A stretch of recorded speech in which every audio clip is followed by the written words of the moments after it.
નમસ્કાર, હું અરવિંદસિંહ જાડેજા, માંડવી શહેર કોંગ્રેસ પ્રમુખ. હાલમાં આખા રાજ્યમાં જે એક મુદ્દો ગરમાઈ રહ્યો છે અને જેના ઉપર ક્યાંક રાજકારણ પણ થઈ રહ્યું છે અને ક્યાંક લોકો રોડ રસ્તા ઉપર પણ આવી રહ્યા છે.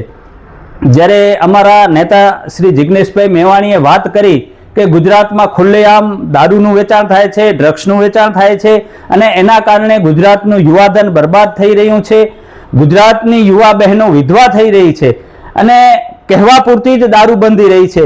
ત્યારે આ માટે રજૂઆત કરવા જિગ્નેશભાઈ ગયા અને પોલીસમાં એની રજૂઆત કરી.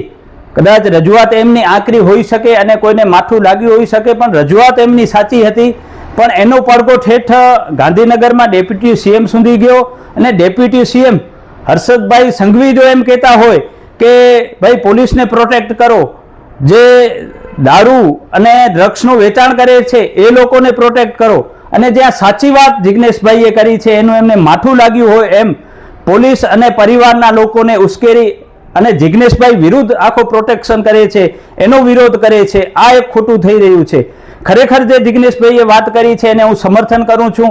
ગુજરાતના દરેક જિલ્લામાં, ગુજરાતના દરેક તાલુકામાં ધૂમ રીતે દારૂનું વેચાણ થઈ રહ્યો છે. માંડવીની વાત કરીએ, કચ્છની વાત કરીએ, માંડવી શહેર કે માંડવી તાલુકાની વાત કરીએ તો કોઈ એવી જગ્યા બાકી નથી જ્યાં દારૂનો ખુલ્લેઆમ વેચાણ ન થતો હોય. અત્યારે એમ આપણે વાત કરીએ કે 20 તાલુકા પંચાયત સીટ છે અને તાલુકા પંચાયત સીટના એક શક્તિ કેન્દ્ર જેમ ભાજપ વાળાએ બનાવ્યો છે, એ દરેક શક્તિ કેન્દ્રના મુખ્ય મથક ઉપર ખુલ્લેઆમ દારૂના, ઇંગ્લિશ દારૂના પોઈન્ટ છે. ગામોગામ દેશી દારૂનો વેચાણ થઈ રહ્યો છે. માંડવીના પણ દરેક વોર્ડમાં દારૂના ખુલ્લેઆમ પોઈન્ટ છે. સરા જાહેરમાં દારૂ વેચાય છે, દેશી દારૂનો વેચાણ થાય છે.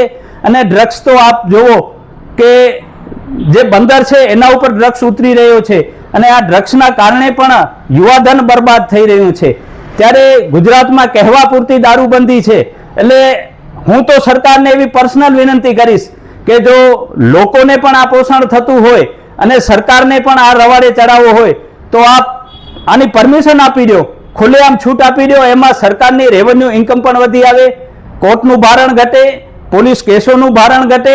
પણ ક્યાંક ને ક્યાંક આજે ડુપ્લિકેટ દારૂનો વેચાણ થઈ રહ્યો છે, ડ્રગ્સનો વેચાણ થઈ રહ્યો છે, એના કારણે યુવાધન બરબાદ થઈ રહ્યું છે, યુવા બહેનો વિધવા થઈ રહી છે અને આના કારણે લોકોને ખૂબ જ મુશ્કેલી પડી રહી છે.